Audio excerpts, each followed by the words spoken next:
नमस्कार.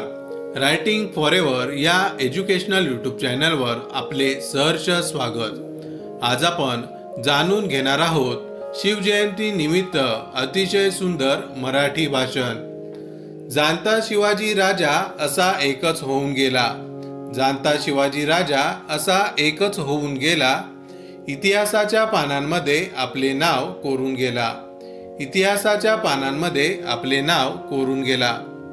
अध्यक्ष महाशय, वंदनीय गुरुजन वर्ग आणि माझ्या प्रिय मित्र मैत्रिणींनो, सर्वांना माझा नमस्कार. आज 19 फेब्रुवारी छत्रपती शिवाजी महाराज यांची जयंती. ही जयंती आपण शिवजयंती म्हणून साजरी करत आहोत. छत्रपती शिवाजी महाराज हे रयतेचे लाडके राजा होते. त्यांचा जन्म 19 फेब्रुवारी 1630 रोजी शिवनेरी किल्ल्यावर झाला.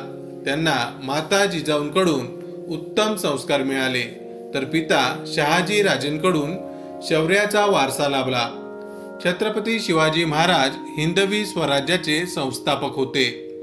त्यांनी वयाच्या केवळ 15व्या वर्षी आपल्या सवंगड्यांसोबत रायरेश्वराच्या मंदिरात स्वराज्य स्थापनेची प्रतिज्ञा घेतली. स्वराज्याची निर्मिती करणे ही खूप अवघड गोष्ट शिवरायांनी साध्य केली. तानाजी मालुसरे, मुरारबाजी देशपांडे, नेताजी पालकर अशा अनेक शूरवीरांनी त्यांना साथ दिली. छत्रपती शिवाजी महाराज हे शूर व पराक्रमी राजा होते. त्यांनी अनेक गड किल्ले जिंकले, शत्रूंचा नाश केला, रयतेला गुलामगिरीतून मुक्त केले, शेतकऱ्यांसाठी अनेक कल्याणकारी योजना आखल्या. अफजल खान, शाहिस्ते खान, औरंगजेब अशा अनेक शत्रूंना त्यांनी हरवले. त्यांनी गनिमी कावा ही युद्धनीती वापरली. छत्रपती शिवाजी महाराज यांचा 6 जून 1674 रोजी राज्याभिषेक करण्यात आला. रयतेला एक न्यायप्रिय राजा मिळाला. त्यांच्या स्वराज्यात कोणताही भेदभाव नव्हता. त्यांच्या स्वराज्यात प्रत्येक स्त्रीला मान मिळाला.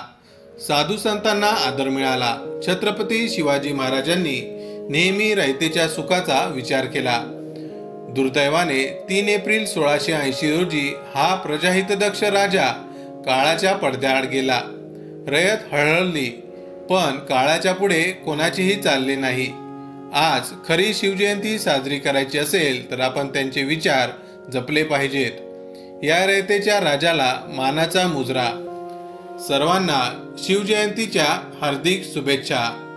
जय छत्रपती शिवाजी महाराज. जय जिजाऊ. जय भवानी. जय महाराष्ट्र. धन्यवाद. अशाच प्रकारच्या नवनवीन भाषणांसाठी आमचे रायटिंग फॉरएव्हर या यूट्यूब चॅनलला अवश्य सबस्क्राईब करा. धन्यवाद.